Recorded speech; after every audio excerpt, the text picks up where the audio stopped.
وہ عورتیں جن سے آپ نکاح نہیں کر سکتے، یعنی کہ جن سے نکاح کرنا حرام ہے، ناجائز ہے، آج انہی عورتوں کے سلسلے میں ہم گفتگو کریں گے کہ وہ کتنی ہیں اور کون کون سی ہیں۔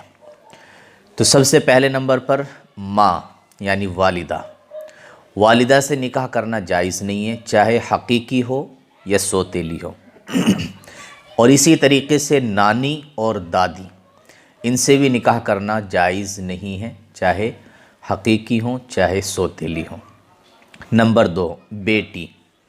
بیٹی سے نکاح کرنا بھی جائز نہیں ہے۔ اور اسی طریقے سے پوتی اور نواسی، ان سے بھی نکاح کرنا جائز نہیں ہے بلکہ حرام ہے۔ نمبر 3 بہن۔ اب بہن جو ہے چاہے حقیقی ہو چاہے سوتیلی ہو، ہر صورت میں بہن سے نکاح کرنا جائز نہیں ہے۔ نمبر 4 پھوپھی یعنی والد کی بہن۔ اب چاہے والد کی جو بہن ہے جو پھوپھی ہے، یہ سگی پھوپھی ہو یا سوتیلی پھوپھی ہو، دونوں صورتوں میں پھوپھی سے نکاح کرنا جائز نہیں ہے۔ نمبر 5 خالہ یعنی ماں کی بہن۔ اب چاہے خالہ سگی ہو اور چاہے سوتیلی ہو، خالہ سے نکاح کرنا جائز نہیں ہے۔ نمبر 6 بھتیجی یعنی بھائی کی بیٹی، بھتیجی۔ اب چاہے یہ سگی ہو اور چاہے سوتیلی، دونوں صورتوں میں بھتیجی سے بھی نکاح کرنا جائز نہیں ہے۔ نمبر 7 بھانجی یعنی بہن کی بیٹی۔ اب چاہے یہ سگی ہو اور چاہے سوتیلی، دونوں صورتوں میں بھانجی سے نکاح کرنا بھی جائز نہیں ہے۔ نمبر 8 رضاعی ماں۔ رضاعی ماں اس ماں کو کہتے ہیں کہ جس کا آپ نے دودھ پیا ہو، یعنی کہ جب آپ بچپنے میں ہوں، 2.5 سال کی عمر سے کم آپ کی عمر ہو، اور اس کم عمری میں، اس بچپنے میں آپ نے اگر کسی عورت کا دودھ پیا ہو تو وہ عورت آپ کی رضاعی ماں کہلائے گی۔ تو اگر 2.5 سال کی عمر سے کم میں آپ کسی عورت کا دودھ پی لیتے ہیں تو اس عورت سے نکاح کرنا اب آپ کے لیے جائز نہیں ہے، وہ آپ کی رضاعی ماں ہو چکی ہے۔ نمبر 9 رضاعی بہن، یعنی کہ جس عورت کا آپ نے دودھ پیا ہے اس کی لڑکی آپ کی بہن لگے گی، تو یہ رضاعی بہن ہے، لہٰذا رضاعی بہن سے بھی نکاح کرنا اب آپ کے لیے جائز نہیں ہے۔ نمبر 10 رضاعی پھوپھی، تو رضاعی پھوپھی سے بھی نکاح کرنا جائز نہیں۔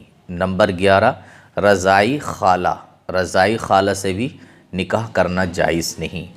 نمبر 12 رضاعی بھتیجی، اس سے بھی نکاح کرنا جائز نہیں۔ نمبر 13 رضاعی بھانجی، اس سے بھی نکاح کرنا جائز نہیں۔ نمبر 14 بیوی کی ماں یعنی کہ ساس، ساس سے نکاح کرنا بھی جائز نہیں۔ نمبر 15 بیوی کی پہلے شوہر سے بیٹی، یعنی کہ آپ نے کسی عورت سے شادی کی اور اس کی آلریڈی پہلے سے کہیں شادی ہوئی تھی، اور اس پہلے شوہر سے اس کی ایک لڑکی ہے، اور جب آپ نے اس سے شادی کی تو یہ لڑکی بھی آپ کی کفالت میں آئی، تو اس کی لڑکی سے آپ نکاح نہیں کر سکتے اگر آپ نے اس کی ماں سے یعنی کہ صحبت کر لی ہو۔ نکاح کرنے کے بعد نکاح کر لیا اور صحبت کر لی، تو پھر اس کی جو بیٹی پہلے شوہر سے ہے، اب اس بیٹی سے آپ نکاح نہیں کر سکتے، یہ آپ کے لیے جائز نہیں ہے۔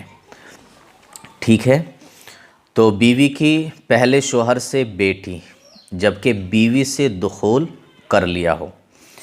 نمبر 16 بیٹے کی بیوی یعنی بہو، تو بیٹے کی بیوی سے نکاح کرنا بھی جائز نہیں ہے۔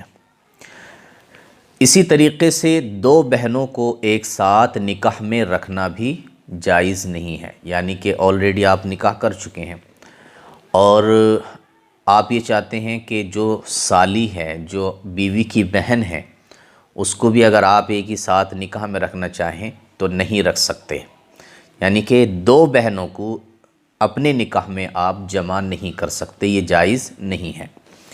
اسی طرح پھوپھی اور اس کی بھتیجی، ان دونوں کو بھی نکاح میں جمع کرنا جائز نہیں ہے، یعنی کہ آپ نے پھوپھی سے نکاح کیا اور پھوپھی کے رہتے ہوئے اس کی بھتیجی سے، پھوپھی کی بھتیجی سے یعنی کہ جو بیوی آپ کی ہے اس کی بھتیجی، تو یہ اس کی پھوپھی لگی، تو پھوپھی اور بھتیجی کو آپ ایک نکاح میں یعنی اپنے نکاح میں جمع نہیں کر سکتے۔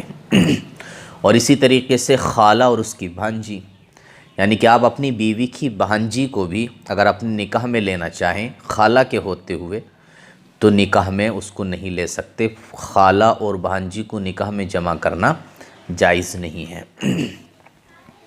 اور اسی طریقے سے کسی مشرک عورت سے یعنی غیر مسلم سے نکاح کرنا بھی جائز نہیں ہے، الا یہ کہ وہ مسلمان ہو جائے تو پھر اس سے نکاح کرنا جائز ہے۔ تو یہ وہ عورتیں ہیں کہ جن سے آپ نکاح نہیں کر سکتے، ان سے نکاح کرنا جائز نہیں ہے۔ السلام علیکم ورحمۃ اللہ وبرکاتہ۔